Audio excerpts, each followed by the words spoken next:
Thank you, Madam Chairwoman.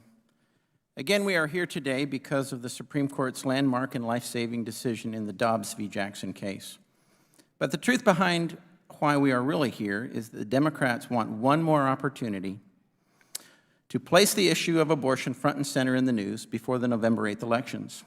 They somehow believe that saving innocent unborn lives is a problem, and they want to use this last session week before the elections as an opportunity to campaign on killing innocent unborn children. Dr. Verma, I see you are a fellow Georgian. Recently, gubernatorial nominee Stacey Abrams from our great state of Georgia stated, and I quote, "There is no such thing as a heartbeat at 6 weeks. It is a manufactured sound." So let me ask you, is a heartbeat at 6 weeks a manufactured sound? A yes or no will suffice. So I want to start by just A yes or no will suffice, ma'am. Do I need to repeat the question? I'd love to answer your question, but like so many things in medicine, it's complex. I don't believe it's complex, ma'am. It's a pretty simple question. Is a heartbeat at 6 weeks a manufactured sound? Yes or no? Again, I'd love to answer your question. I need a little bit of time to do so because Okay, all right. I just need a yes or no. Is it or is it not? Okay, you're not going to answer my question.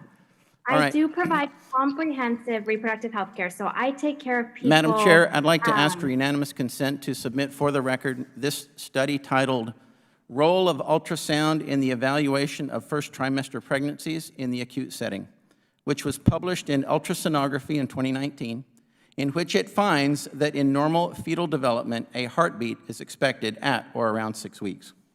Without objection. Thank you. There is no such thing as a heartbeat at 6 weeks. It is a manufactured sound designed to convince people that men have the right to take control of a woman's body away from her. And while we're talking about science, let's talk about biology. And let's just keep it real simple, just 2 yes or no questions. And this is for Dr. Kumar. Dr. Kumar, can biological men become pregnant and give birth? So men can have pregnancies, especially trans men. So can biological men become pregnant and give birth? So are you saying that a biological female who identifies as a man and therefore becomes pregnant is, quote, a man? Is that what you're saying? These questions about who can become pregnant are really missing the point. I'm here to talk about No. This is me asking a question and you answering. I'm asking the question, sir, not you. Right, and I'm answering the question. Somebody with a uterus may have the capability of becoming pregnant, whether they're a woman or a man.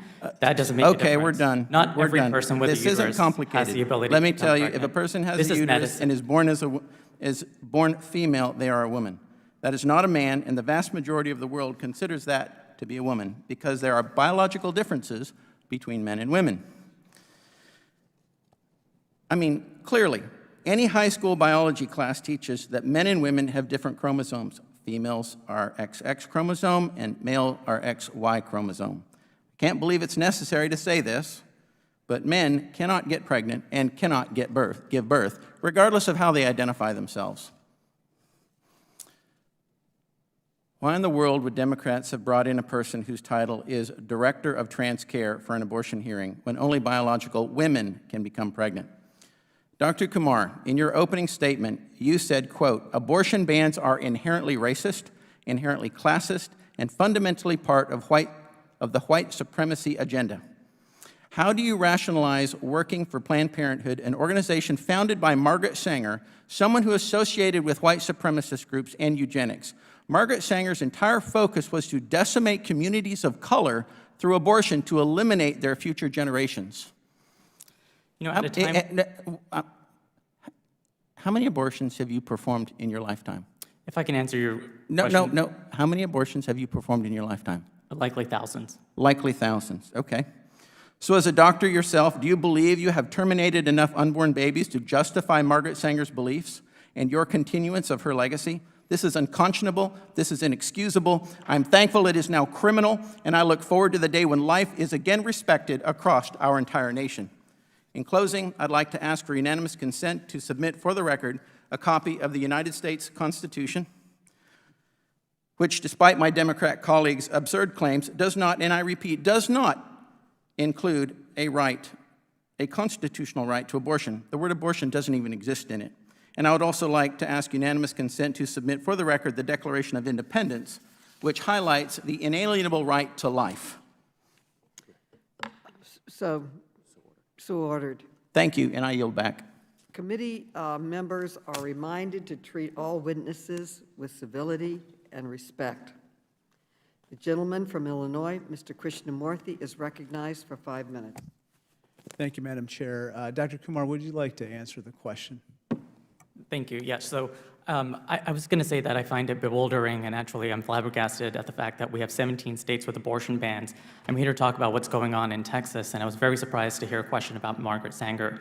I also want to say that at Planned Parenthood, we do not stand for racism. We're happy to serve our clients that are black and brown, and we're actually proud to do that.